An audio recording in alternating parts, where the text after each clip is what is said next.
If I have to reply all questions, then you have to stay here till 7 o'clock.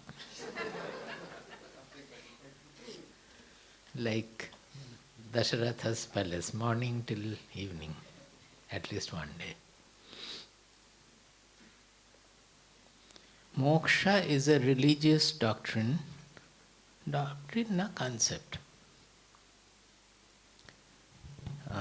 Hence, what is the difference between spirituality and religion? See, religion normally is meant for everybody, for the mass. Spirituality, when we say, it is meant for only the enquirers of truth. So it's very specific, very few, it's restricted to few people, normally as we understand.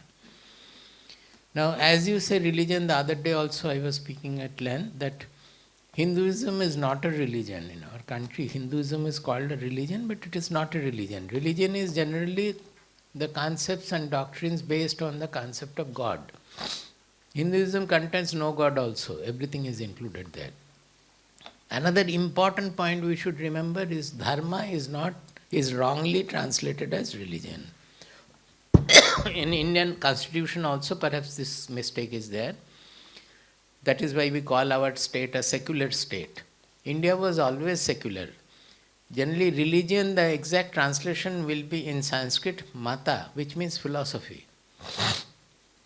We have Advaita Mata, Dvaita Mata, Vishishtadvaita Mata, we have Shaiva Mata, we have Shaiva Siddhanta, we have... there are so many. These are all philosophies. So, if at all we consider religion, Shaivites, Vaishnavites, even Ramakrishna Mission had to declare one time that they are Ramakrishna Missionite. That is because of the trouble created by the government, taking over their college and all. Whatever it is, that religion is a much restricted word. In our country, we had the word dharma. There was nothing like religion. We have mata, which is parallel to religion, which means philosophies. Each had their own philosophy. Sankhya philosophy, Charvaka philosophy. Charvaka means those who are absolutely agnostic and they were contradicting even moral codes also. But that also was considered a philosophy.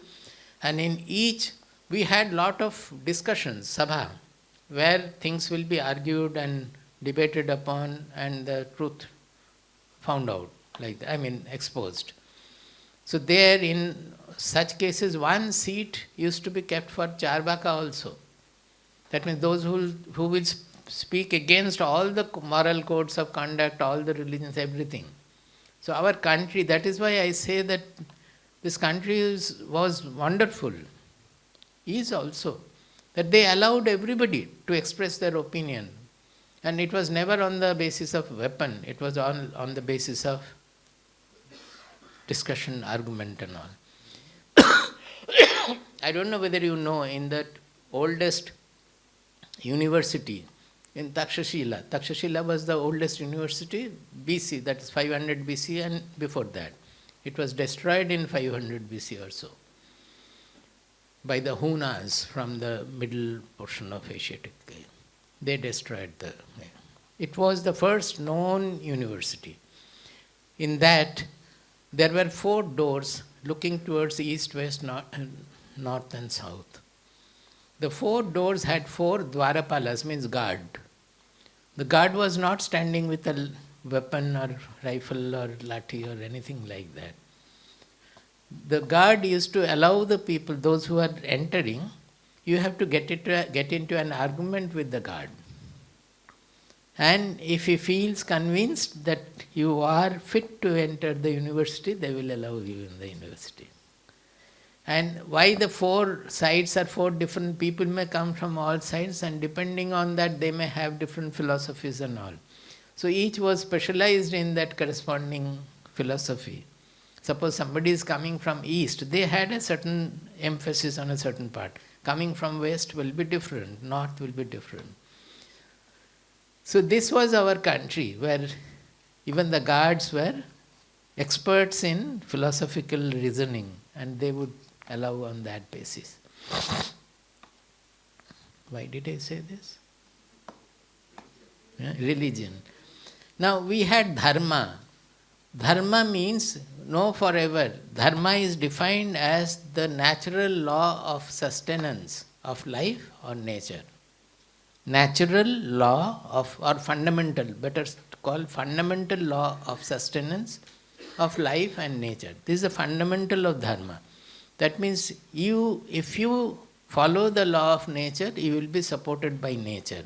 If you violate the law of nature, then you will be spoiled by nature, violated upon by nature. That is our now a small fraction of it you can call what we understand by ecology. It's the ecology in a vast sense. That we have to make our civilization stable on earth, we have to live in harmony with nature. We have to live in harmony with society, other people. That is why India has never gone on war with outside to win over other kingdom and get all the materials from there and all. These were never thought of. They were always they were inviting others from other sides and they betrayed. Even the British people came as traders. Finally they turned into rulers. So that was on one side, living in this world, they had suffered. Because of that we suffered for more than 1,000 years under other people's rule and all. But this was our country where the dharma was given prevalence, which is the fundamental laws we have to follow in living life to support life on earth.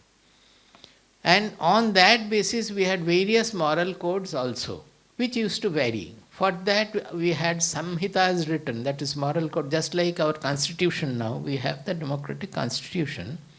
Earlier we had Manu Samhita, the Yajnavalkya Samhita, in different stages of era, the different era, in different parts of India also. These Samhitas were there, which are code of conduct for a particular day. They will differ a little here and there, but the fact is that they were all based on the fundamental laws of Dharma. And what is that fundamental law? There lies the spiritual truth of our real identity, which is universal, which I have been talking now. That in effect, all human beings, not only human beings, there is only one truth, which is our I. We cannot know the consciousness as different somewhere. You discover consciousness here, you cannot.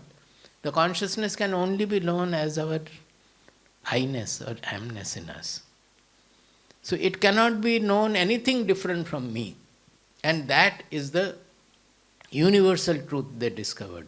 And all the dharmic codes were based on this fundamental fact of life, that all human beings are equal. All the differences in their natures, differences in their work and all, whatever you think as the varnas and the differences in all, they were all scientifically defined in the work field. But nobody was supposed to look down upon anybody, because everybody had the fundamental truth. Everybody is an expression of the Atma, depending on the natural manifestation they were. You have to remember this as a fundamental basis. Now, all the moral codes and everything people follow, and in that process they think of a God, who is the creator of the universe also. In religion, we have a belief in God, who is the creator of, generally, we can go without the belief also, but generally we will have a belief in God, who is sitting somewhere in the yonder sky or so, who is, in religion we don't say that, even while praying, because we are already given to religious practices, when there is a calamity in house, do you pray to the God here within? We don't have the faith to pray. Actually the God's presence can only be felt within.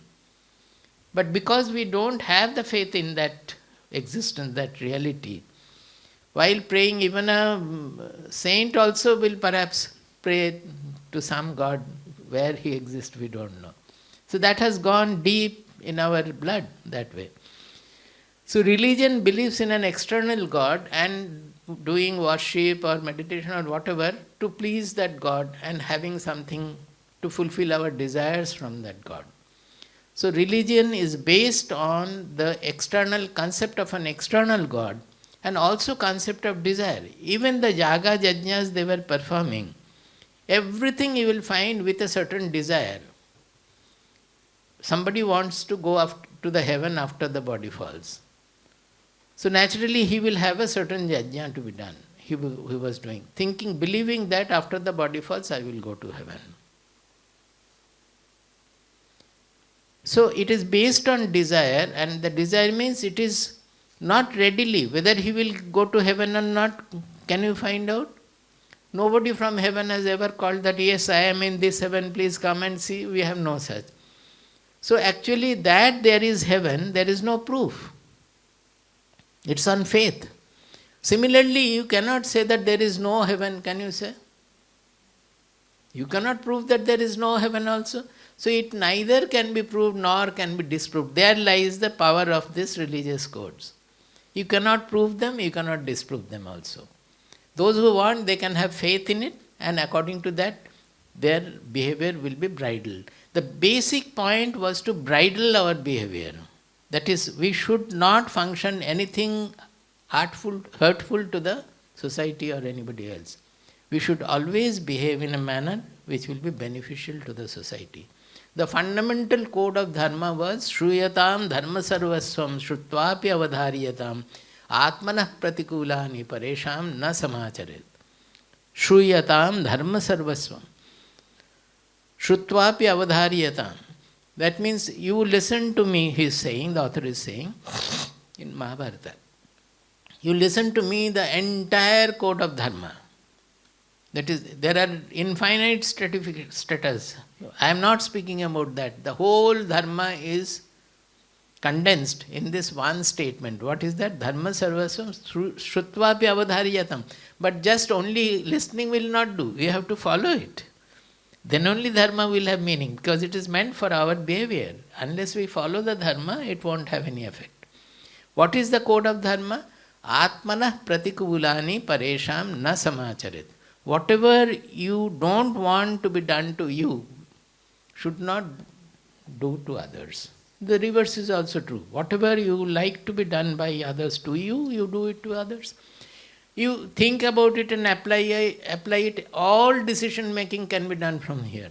In any field of life, any act you apply that, would I have liked to do to me? Then why am I thinking like this? Suppose even in the thought, not in doing. You are thinking ill of somebody. Would you like others to think ill of you? You are thinking, blaming, maligning somebody. Would you like others to have such thoughts? No. So I should not have that thoughts. So always we think of behavior. It is not behavior. The correction and the changes and the transformation is needed within first. If we set our mind right, then we don't have to worry about the behaviors. It will be automatically done, because whatever the thoughts are, they will be manifest, they will be coming out through our behaviors. If you don't have a hurtful thought, then you will never have hurtful behavior also. Is it not? Because that behavior is coming from, the origin is in the mind, in the thought.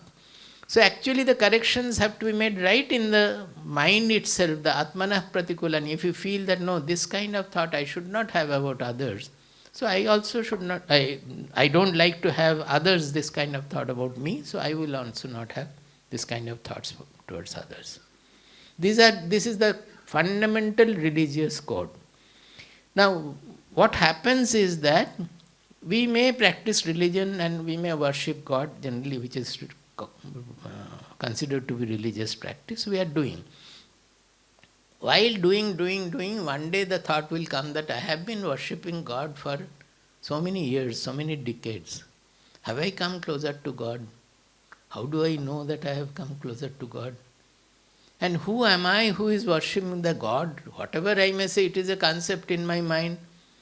Everybody is having their different God. Even when you go to your most favorite God, like you have here, I don't know, in Kerala it is Guruvayurappan, in Andhra Pradesh it is Tirupati, in Tamil Nadu it is Madurai and other, whatever. When you go and stand in front of your favorite deity, what is the peak point of your mind when you are devoted to the deity? Do you look like this or do you close your eyes? Close the eyes. So where do you look at that time? Closing the eyes? So although you are going to the temple to see the idol, But actually what you are worshipping is not the idol, something in your mind. So you look into your mind to find out that. So when the questions start coming in the mind that what is the truth, who am I, where from I have come, does the God exist? If he exists, how can I have a sakshatkara, means how can I experience him? Can I experience him, the first question. If I can, then how? And what is he doing? Really, if he is looking after everybody as we initially think that he is always merciful and merciful, then in an accident, 100 people were there, 80 died and 20 saved. We said the 20 people I have been saved by the God's mercy. Then other 80 have died by the God's mercy. How can we eliminate it? Those who have died also, that is also the grace of God. All these things, questions, contradictions will be there in our mind to understand what is the truth. Somebody is very honest, but he is living a very poor life or difficult life. Another is corrupt, he is living, flourishing in everything. What is the justice there? These questions will be there, and once people start asking, and basically the enquiry finally dawns on within. That means, who am I who is looking at that? Then the whole practice undergoes a complete shift from external to internal. Then we are worshipping God not to please God, but to see God within. That means we are looking for our own transformation of the mind. So the whole pursuit, whatever we do in the name of religion or so, it is not for God, it is for ourselves. Even the self-knower also, the self-knowing the self, it is not for the self, not for the Atma, not for Brahman. It is we want to satisfy our mind. I have some enquiry, I want to become a knower by, that means I want to get rid of the doubts, get rid of the problems I am facing. So when the whole thing shifts from external to internal, we call it spirituality. This is a clear definition of spiritual practices. Then you no longer think of when will God enter my house. You will look within your mind, when I will be fit, when will I be fit for hosting God? Suppose you have all the devotees, they want to experience God, is it not? So when you experience God, what God you will experience? Whatever your mind can imagine, maximum that. Suppose we are thinking of God as the purest form or so. Unless your mind can become that kind of purity have, will you experience God in that manner? You will experience God in your own manner, in a very fragmented, small, constricted manner. Your God will have to appear in that form. God cannot appear in his own form. Then I will not recognize him as God. So the whole purpose of our pursuit becomes transforming our being, purifying our mind, sharpening our buddhi, purifying our buddhi. The whole pursuit, sadhana as we say, becomes self-dependent. Then comes the spirituality. This is the difference between, is it okay? Is God necessary to understand spirituality? Upanishads, Gita mainly talk of the I. To understand spirituality, God is not necessary. Now another point I would like to say, since you have asked, the God comes as a corollary of our world. In the world, from the time we are born, what are we finding? Is it not the cause and effect change? That even if you want to fulfill your hunger, you have to eat food. So when the food you are eating and chewing and going into the stomach, the food is going into the stomach, then your hunger is satiated. Is it not all cause and effect? If you push the table, it moves. If you don't push, it doesn't move. Right from the child, that if I cry, my mother will give me milk. So it is a causal relation. So every time he wants milk, he will cry. If you just go on giving milk, then also he will cry, but not to have the milk. That also is a causality. That I don't want milk. For that he will cry. Everywhere we are naturally linking up cause and effect chain in life. So naturally it strikes our mind, then who has created this universe? The earth is created by the sun. Sun is created by maybe the Andromeda galaxy, a galaxy or so, something happened. Then who has created all these things? The whole creation. Who is the creator of this? This question comes because we believe in causality, which is an everyday experience. That causality takes us to God, the concept of God. That is why in Vedic, when we did not know, even now also we fully do not know, suppose suddenly there is a flood. They don't know why it has happened. So they associate a power behind that. Lightning, they don't know why the lightning is taking place. So there is a power behind that. And that has, like that we had the God of day, God of night, God of water, God of wind. All the gods were natural powers because we were not able to explain scientifically what is behind that. Scientifically also we don't know, but we think we know. That is the difference. We say that why the apple is falling? Because of Newton's laws. Absolutely wrong. If tomorrow the apple starts flying off, we will change Newton's law. Newton's law is only a description of what is happening. Suppose you are standing on a pond side, a pond is there in a very hot summer day, and the pond water, it gives out the heat to the atmosphere. So the atmosphere will become warmer, warmer, warmer, and the pond gets frozen. So in a summer day, you see the pond getting frozen. Does it happen? It never happens, but it can happen. It doesn't violate the law of conservation of energy. Heat is given from the pond to the atmosphere. But it violates the second law of thermodynamics. So if you ask any scientist, he will say it will not happen because of the second law of thermodynamics. Absolutely wrong. It is not happening, that is why we have given the second law of thermodynamics. We see things in reverse manner. So, the concept of God is a corollary of our causality that we are finding in everyday life. So we think of a creator of the universe. Now in spirituality, as I said, it is an adventure, it is an exploration. So naturally, if we move with the concept of God, we will get stuck at some point. So best is to move without any concept in mind. Get rid of all concepts. That is why we say that the spirituality, the spiritual truth about Atma, Brahman, etc., it is independent of our racial, religious, national, caste identity. It is same for all. Anybody who has realized the Atma or the Brahman, there is no difference at all. How he expresses that realization, it depends on his body-mind personality. Suppose Ramakrishna and Vivekananda. Both have experienced the same God in the same manner. There is no difference at all. But when it is expressed through their personality, we find that Vivekananda and Ramakrishna are poles apart. Ramakrishna Dev was expressing in his own manner whatever was his personality, background, etc. Vivekananda expressed it in his own manner. But as truth, it is the same. So the truth in spirituality does not depend on any personal difference or so. The differences all come when we apply it in the life. Somebody with that same power becomes an excellent doctor, somebody else becomes with that same power as an excellent engineer. It is that do with the personality. Now the Upanishads do not need any concept. So whether we are a Hindu or a Muslim or a Christian or so, when we are doing the spiritual experiment, we have to get rid of all our concepts. Even if you are given to practices on God, we have to get rid of it.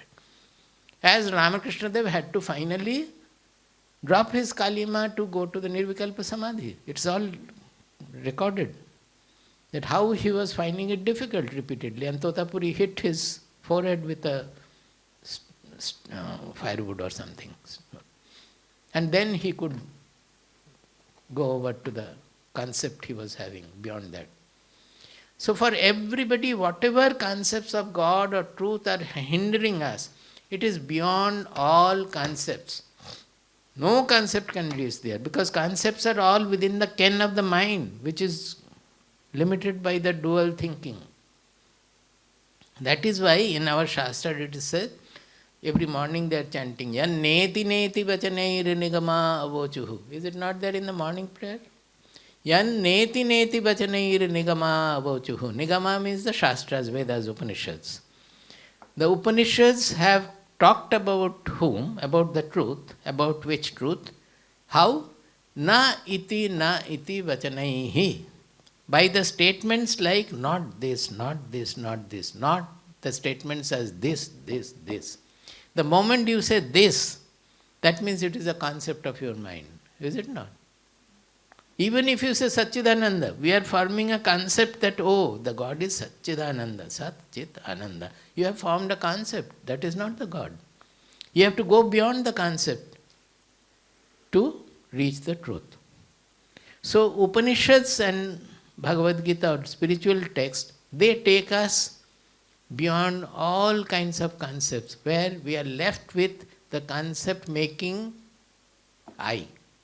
When all the concepts are removed, you are left with yourself, and that is the self, that is the truth, where no concepts can reach. Yato vacho nivartante aprapya manasasaha. Repeatedly Upanishad says that where the minds cannot reach, where the words cannot reach, where the mind cannot reach, but which makes the mind think, which makes the words come out. These are the statements of Upanishads. Is it okay? How do I deal with children who think parents must listen to them? I can say something humorously, but I will not. The fact is that we have to approach the children through wisdom. Then they will also, it will be good for their life, good for our life also. That is not to tell them anything on the basis of faith or belief or so. If you say that you go to the children, go to the temple, they will not listen because they are more intelligent than us. If you tell them that you have to look after your father, why? Father is a fool, why should I look after him? They will ask. So everywhere we have to approach through wisdom. That is, tell them what is good, what is bad. If you do like this, what will happen? If you don't do like this or do like that, then what will happen? And leave it to them finally. Don't give anything as a straightaway instruction. Rather, a discussion, and a discussion based on knowledge. That will definitely help and help them also.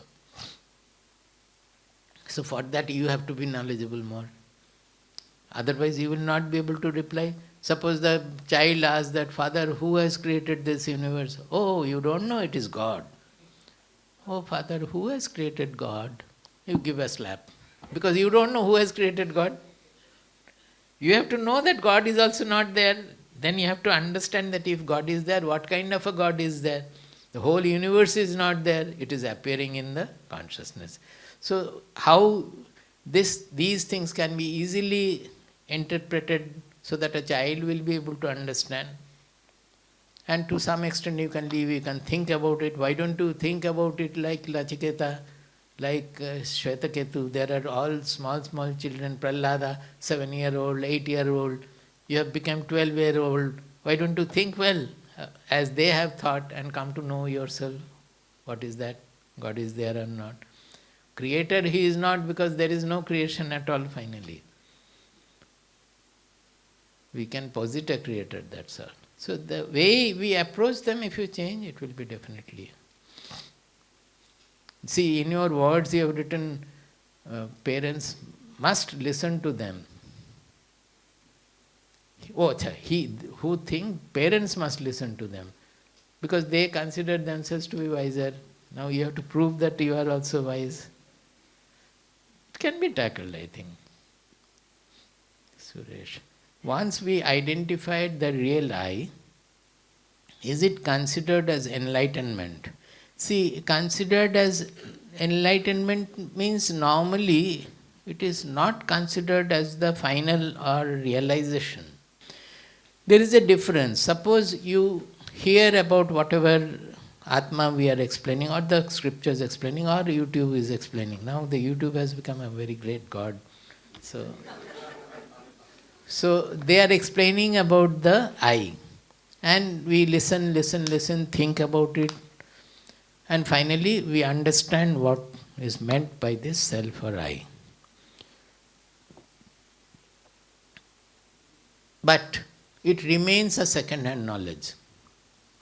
Somebody told you, or somewhere you have known, you have thought about it, but you have not experienced.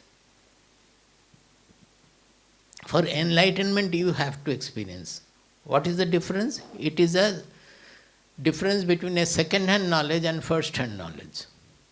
A second-hand knowledge is, I have understood the scriptures, I have understood the lectures, and what are they speaking about. But the first-hand knowledge will be when you will feel that I would have also said that. Whatever is written in the Upanishads, you should feel that it is your knowledge and it is coming from you. I would have also said that. Even if Upanishads had not spoken about it, I would have said that. That point you can call it a realization. That is, it becomes an anubhava, realized knowledge for you. It is no more a second-hand theoretical knowledge. Then we call it real enlightenment. We generally differentiate with the knowledge and realization. Realization means experienced. How do we attain enlightenment? That is understood. Is it only through meditation? No. The knowledge realization doesn't come only through meditation. You have to understand what we are knowing in meditation. Meditation is a path, but it's not the goal. Samadhi also, people talk so highly about Nirvikalpa Samadhi. It is so, it is rare, true. But Nirvikalpa Samadhi is not the end. That makes us think and go further and understand what is the truth. That is called Jnana Samadhi generally. There are various, the terms are used also in different meanings in different shastras. But know that Samadhi is a state, is it not? You can remember and say that on such and such day, such and such place, I attained Samadhi. If at all you have Samadhi, you can refer to that. So it is a state, which means after that you did not have Samadhi. Before that you did not have Samadhi. But the knowledge is not like that. When you come to know the Atma or my real identity, then it was beyond time. It is any time it was like that. Later on also it will be like that. We cannot miss it. So knowing that transcendental truth about ourselves, which is beyond time, beyond place, which is not state dependent, that cannot be done only by meditation. That needs the knowledge working in our understanding. Where the ignorance is sitting, that ignorance has to be removed by knowledge, then the truth will shine there. Knowledge also will go. Knowledge will remove the ignorance. When both are removed, the truth will shine. Many foreigners are there who have actually taken to this spiritual pursuit and they have got the enlightenment also. We cannot say that. But the culture, as a culture, it is in India. That is true. But as I said that it is independent of our nationality, caste, religion, everything. It is an experimental fact. Suppose scientific truths, Einstein's laws or Newton's laws. Will it depend on whether Einstein was a Indian or a Nazi or American or anything like that? It is independent. Just like that, it is a science, it is an experimental observation which will be, as long as we are human beings having the same faculties, it will be the same.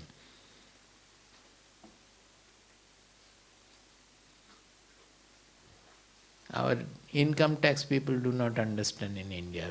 Every time we have to write 20-25 pages of explanation that we are not religious, we are spiritual, and you cannot call us the religious trust. Ours is educational trust. Really difficult. Professionalism invokes integrity and truth in dealing with individuals. Is it against the practice of spirituality to take actions that may jeopardize the income of employees for the greater good of the organization? No, spirituality doesn't say anything about that. Spirituality only tries to introduce in us a very wholesome welfare mindset. See, in Bhagavad Gita you will find Again and again he is saying that because we believe that all what we do is motivated by desires. Is it not? Without desire we don't do anything normally. But spirituality is always saying that desire is the main obstruction. Desire only creates agitation for our mind. The fulfillment comes from elimination of desire. Now, in that case, everywhere it is said in Bhagavad Gita particularly, how does a knower work then? If he doesn't have desire, what does he do? He says, Sarva Bhuta Hiterataha. Means in his mind, it is no more the family or our own people or anything. He is in the welfare of everybody. Suppose even a foreigner from a remote place also comes to a knower. If he finds that he has a real enquiry, he will spend equal time as he spends for an Indian disciple also. As disciple, being a foreigner is not a criterion at all. He will do it equally for all. So when in the industry or in any other profession also, what will happen by spirituality is your mind will rise above the usual, your own preference, prejudice, your own swartha, selfish motives and all. Whatever is for the general good, that will automatically shine, and according to that you will take the steps. Whether you reduce their salary or increase or punish somebody also. Even punishment he should be able to give. That is why Yoga Vasishtha is giving that the king can rule properly only when he is becoming a Rajarshi. That means he knows the truth. He is a knower. A knower king only can deal. Otherwise we will be very much shaky in giving capital punishment. Suppose you know that after the person is given capital punishment, what will happen to the family and how will they feel and all. That will not allow you to administer the punishment. As Arjuna was not able to kill Bhishma or his own people, same thing will be there. So spirituality will allow you to take a very impersonal stand where it is needed. Where it is needed, everywhere it will be an impersonal stand. Out of love, you will be able to kill people also. As the God does. What is the best way or tool to manage or divinize desires?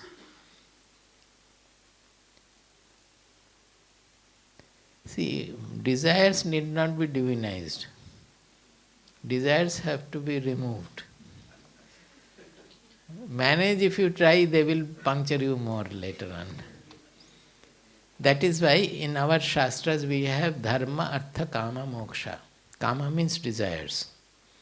First you learn the code of life, the fundamental law of sustenance also, the code of harmonious life. On that basis we earn money. That means we should not earn money flouting the Atmanah Pratikulani Pareshamna Samacharit. I would not like to be exploited, so I should not exploit anybody. I should not like to be penalized, so I should not penalize. On the basis of something. And Dharma, Artha, Kama, the desires fulfilling also should be on the basis of the Dharma. That means in my fulfilling the desires, others should not get hurt. So you have to fulfill your rightful desires. So because we are born with desires, except a very few people who take to sannyasa right from the beginning or so, in others' case, desires have to be fulfilled to a certain extent. But in fulfilling the desire, you have to follow the dharma. See, you don't like your wife to be snatched away by another person, so you should not snatch others' wife also. Or if you do it in a manner that he is not hurt. You tell him clearly that she is not liking you, she is liking me. Would you advise that she comes to me and I am ready to take him, like that? Now, as far as desires are concerned, when you say divinized desire, I would say we are using a word called aspiration. Aspiration. To replace desire. How do I define? Suppose you say that I want to become self-realized. So it is a desire for self-realization. If you look into your mind, you will find that truly speaking, I don't want self-realization so much, but I want to be known as a self-realized person. That is, when we value self-realization as something great, we develop the desire for becoming self-realized. But when you develop the real aspiration for the self, aspiration means it's a current force, then every moment you will induce a quality, cultivate the qualities of the self. What is that? It's not selfish, it is not self-centered, it is not partial, it is always loving everybody, not hurting anybody. So every moment we expand our vision, make it universal from smallness, from constricted thinking. You are becoming the self actually. Every step you walk on the path, you are coming closer and closer to the self, which you have realized maybe in meditation. That self, we start feeling that I am that transcendental self. And every step you walk on that path is making you self-realized. It is not a one-time goal that one fine morning I will get up and see that I have become self-realized. It never happens. You may have samadhi one fine morning, but to become self-realized means to identify ourselves with the universal identity, with the impersonal identity. That impersonality, impartiality, as it grows in me, so much we become closer and closer to the self. So it's a continuous process.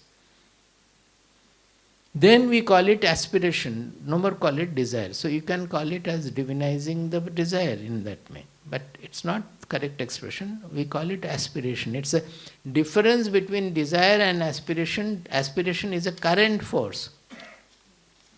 Desire is something of an imaginary level.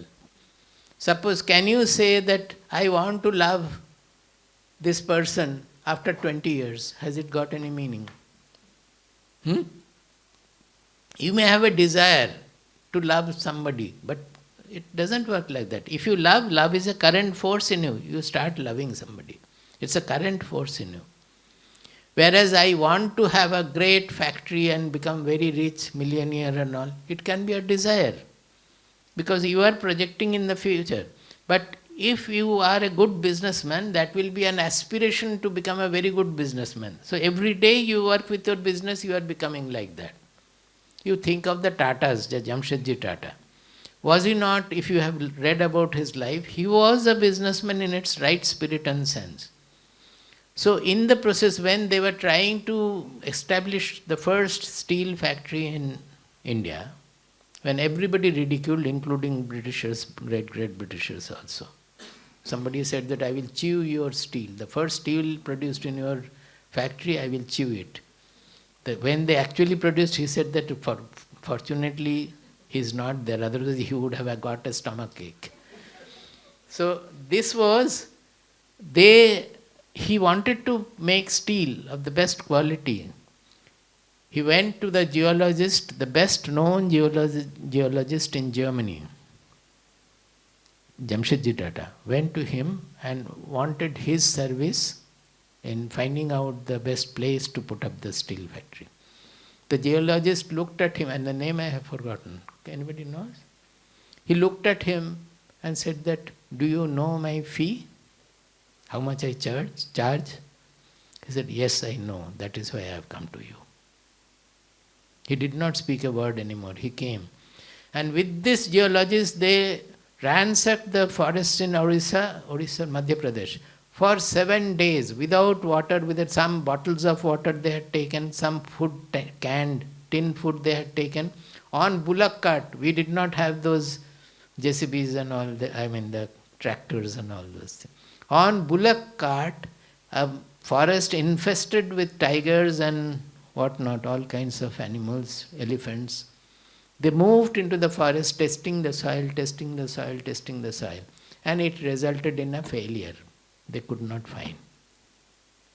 The whole endeavor with so much of money, Tatas lost everything. They are all the women in the family, they were big businessmen otherwise also. Everything was sacrificed for this. They did not have any more money. It had come to that extent. But he remained a businessman with his spirit. And what happened? Very soon he discovered that already a geologist had discovered, because he is an Indian geologist, perhaps nobody knew about him.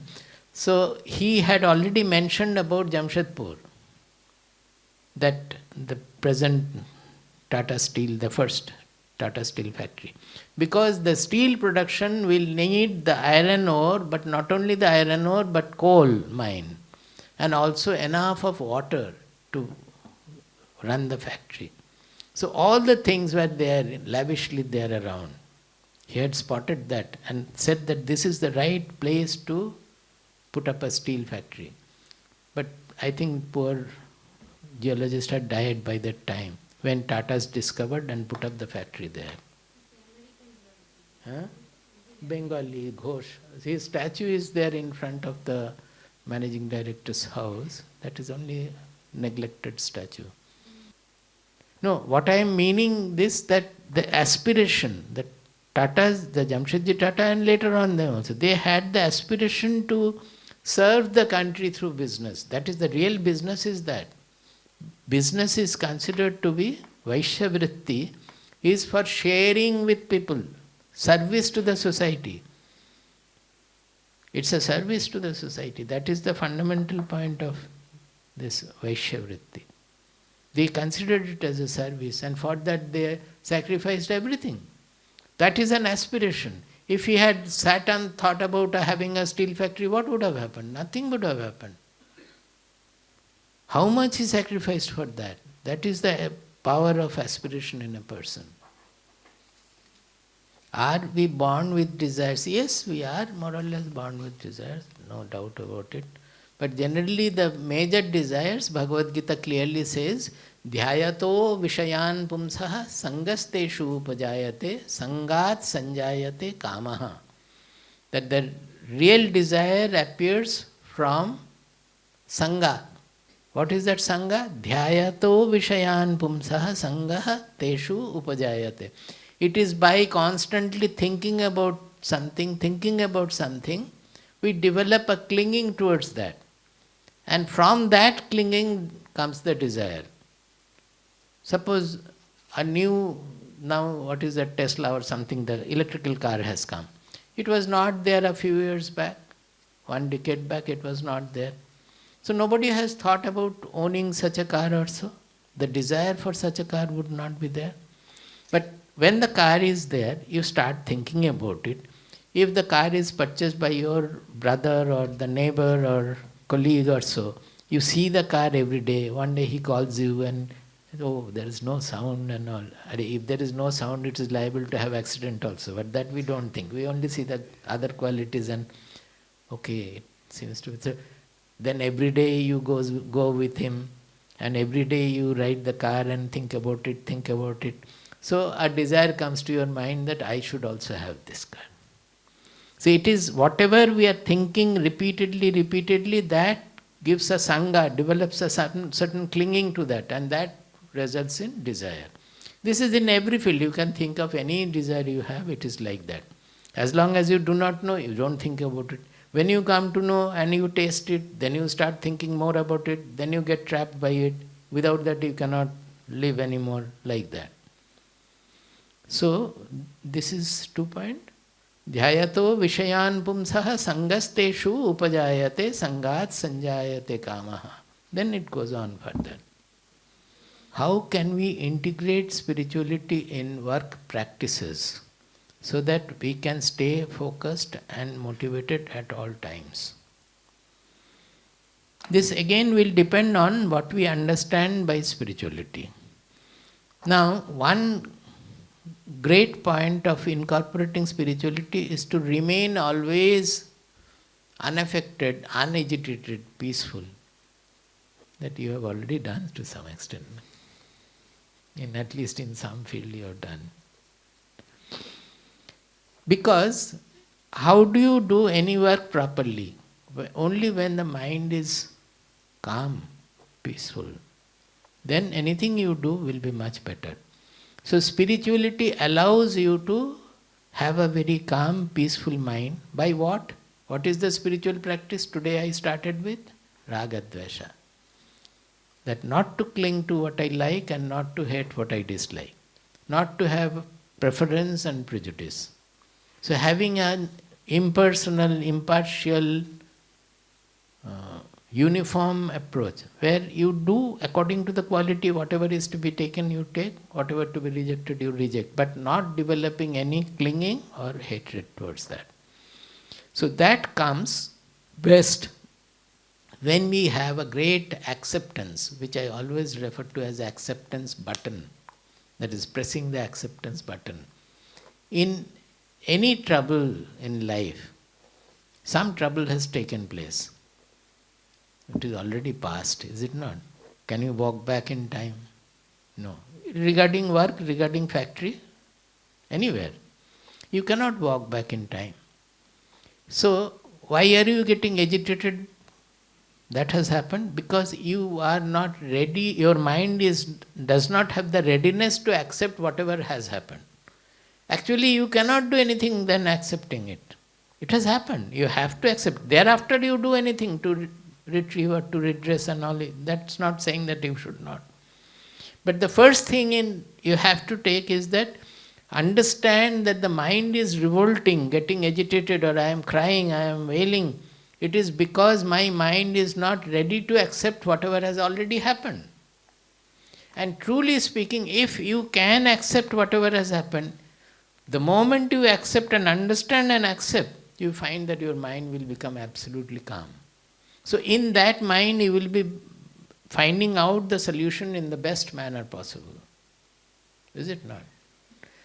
I generally give the example, suppose a person has lost everything, lost the war or earthquake or anything, lost the property, lost his building, lost his family, lost his job also. He is standing on the street and crying and wailing that what has happened to me, why Lord did this to me, not to others. And the selfish mind will think, no, why it is to me alone, why it is not to my friend. All these corruptions are there in our mind. So he should understand that he cannot go back in time and get the building back like that. If at all he has to redress, he has to work again and redress. Why he is so stressed, the mind is so stressed and agitated, is because the mind does not have the readiness to accept whatever has happened, which he cannot do anything about. It is already past in time. You get the point? So, this acceptance has to come first. If he makes and it's only a trait of the mind, if he makes the mind accept the situation, it has gone, it is an understanding, a full understanding, it has happened, I cannot walk back. Now I will see what can be done. Immediately the mind will become absolutely free of tension. And the more the tension was, the more intense the tension was, greater will be the relief. Small tension with the wife and all, relief will be the small. But in this case what happened, that you were not able to sustain, almost trying to commit suicide. That kind of a tension was there. And just by accepting the situation, the whole tension, this is the magic of spirituality. This is the magical power of spirituality. And then you can find out the best solution. Otherwise the solution will come and go before your eyes, you will not be able to see because of the agitation of the mind. So this person, we give this example that he can immediately get rid of the tension he was suffering. Because suppose the same situation, external situation, you think of our case, we left our family people, we left our profession, we left our property, whatever we had, we left our everything and walked on the street. The first day of taking up sannyasa, you come away to the street and you feel happiest that day. Why? It is the same situation as the other man. The difference is the other man did not want it, it has happened, he is not able to accept it. In this case, he has deliberately wanted it, so there is no question of accepting it.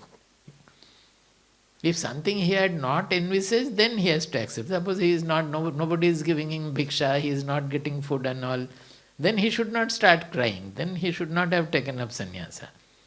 He should accept whatever is happening there.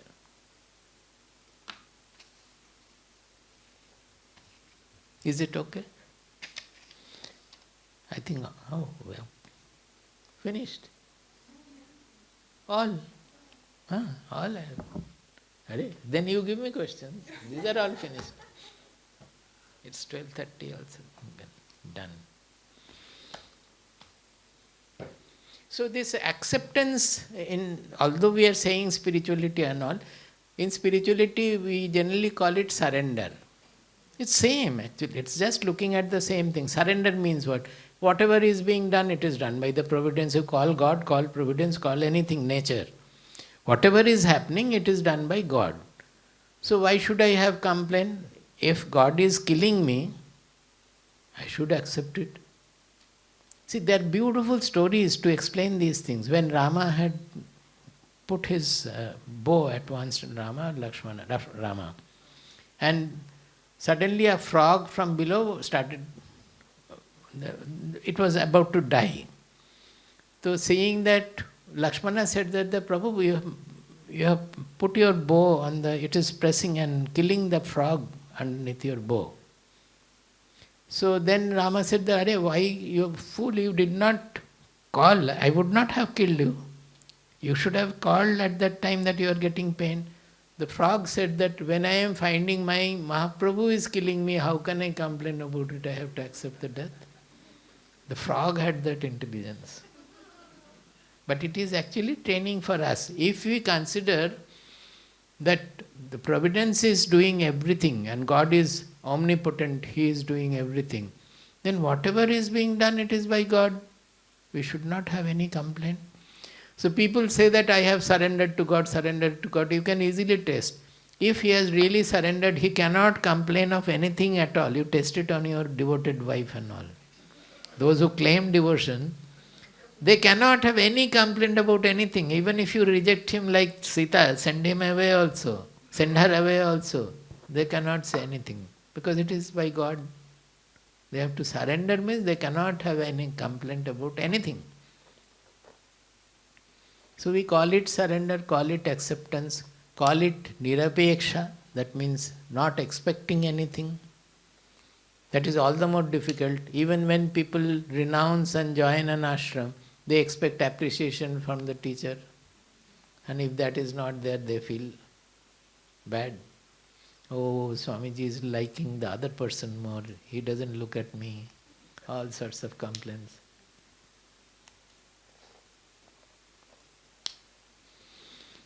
Okay.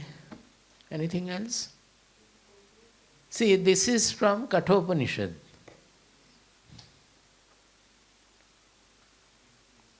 That normally this is what we are.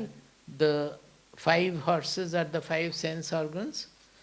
The rein, they consist of the 5 reins together is the mind. They are connected to each of the horses. And behind that is the intelligence who is the charioteer. He directs the horses where to go, where not to go. And the Atma, the soul, who is the master of the chariot, sitting on the chariot, which is the body-mind personality, body. Now normally, if suppose the horses are not trained properly, they are walking on the street, but if they see some grass and all, they will take the chariot there. They will go according to their own. So you have to train the horses not to do according to their own wish, but listen to us. That is the first training to be given to the sense organs, disciplining the senses. It is first, because unless we discipline our senses, we will not have even the concentration to read the Shastras or listen to the advice also. Indisciplined senses will not be able to take to any advice. Then the next one is the mind. Without the conjunction of the mind, the senses cannot do anything. Now the reins have to be strong enough and has to be held strong by the charioteer. Because suppose you pull the reins and they are weak, the horses turn the other way and the reins will break and it will go away like that. So when the senses are to be controlled, it has to be controlled with a strong mind. Otherwise they will not listen to the mind. And how the mind will be controlled? The control remains with the charioteer, the Sarathi, which Krishna was playing the role, the Sarathi, charioteer. Now, charioteer can control the horses and the reins and everything. But what about the charioteer himself? Can he go according to own wish? The buddhi. It is the buddhi, intelligence. Can he go according to his own wish? Suppose you have boarded the car and there is a chauffeur, driver. Can the driver straight away drive to wherever he wants, to a liquor shop or anywhere he wants? He will ask the owner that where do you want to go? He has to ask the master where the master wants to go. So the intelligence have to ask always our real identity within. Look within and where I will be happy, permanently happy. That is, we have to look to, I am saying Atma, but if you don't know Atma also, we have to look in the deepest region within, where from we always have an inner voice coming. We know when we are doing something wrong, from within we are having the voice that you are not doing it. It's not right to do it. We know. We don't heed it. Here what is said is that intelligence must heed that voice of the soul. It must listen to the master where he wants to go. The master wants to go nowhere but his own real identity, which is Brahman, which is the universal identity. So when the intelligence is listening to the inmost voice, when the intelligence is fixed to that inmost voice, we call that intelligence as viveka. That word you must have heard. Viveka buddhi. Viveka buddhi means when the buddhi is connected, yukta, connected to the soul, connected to the Atma. Then we call it viveka. Otherwise the buddhi is called vishaya, vishaya buddhi. Why? Because the buddhi is always thinking of what I can enjoy, what I can gain from the world, etc. That is called vishaya. So normally our buddhi is always pinned to the objects and objective situations. That buddhi has to turn its face towards the inmost level to know where lies my ultimate auspicious goal, where I can get the permanent peace and fulfillment. So the buddhi has to look to the Atma, get fixed to it, it has to become the viveka buddhi, and then it can control the reins and the horses.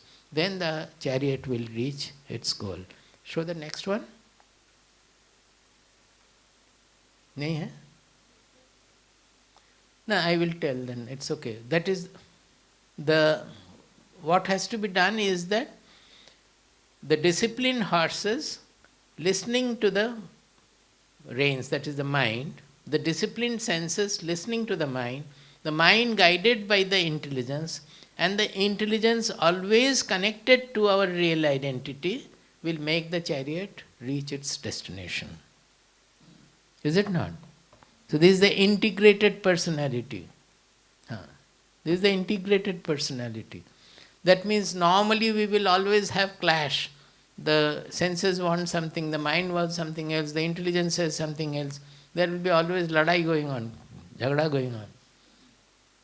So in this case what will happen? It will be a smooth functioning in which we will be having excellence in everything. Whatever we do will become excellent. So normally when something is done very well, we say that excellently done. But in spirituality it is not like that. Spirituality, the excellence is a quality of our personality, of our mind. Whatever that person does will be excellent. So it is not on the output of the work that will be seen. It will be done in his excellent state of the mind, where the integrated state of the personality, that is the excellence. So we have to cultivate whichever field we are, excellence as a quality of our personality. Not only in the functional objective level. It becomes a subjective quality. So in spirituality, this is the greatest difference with religion, with anything. Normally our focus is on the objective world, on the objective situation, on the objective gain, objective loss. In spirituality, the whole focus is turned to internal, subjective. That all the qualities are subjective qualities, whatever the reactions are subjective, we have to turn our focus from outside to inside. This is the fundamental statement of spirituality. Today's discussion, this is the summary. Turn the focus from the objective to the subjective.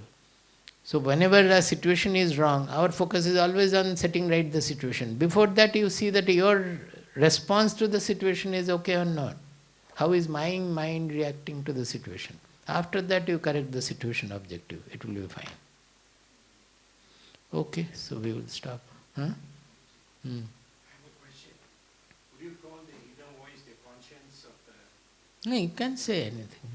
But ultimately it is our own real identity, the soul dimension or the Atmic dimension, universal dimension, transcendental dimension. We generally refer to it as conscience in a very small sense, that conscience everybody is clear about. But the conscience is coming from the Viveka Buddhi. We have to cultivate more so that the Viveka becomes our guide. Shall we finish with the Akashaval? The sloka we will chant once more, you can follow. This is what, this dimension we have been speaking about. Through chanting we can cultivate that dimension also. Akashavallepaviduragoham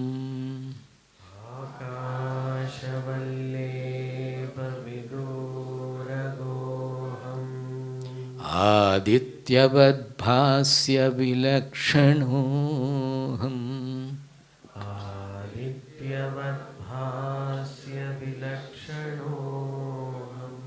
Aharyavannityavinishchaloham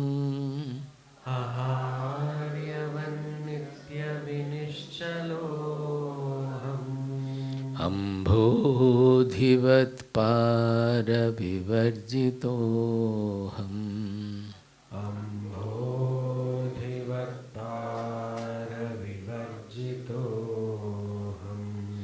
Akashavallepaviduragoham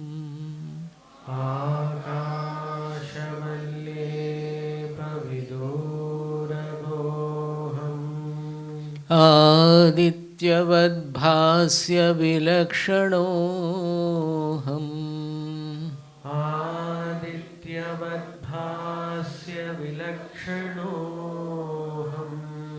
Aharyavannityavinishchaloham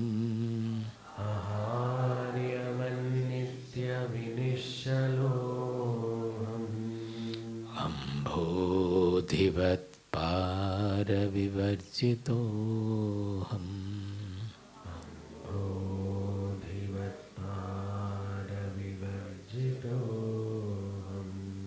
Ambodhivat paravivarjitoham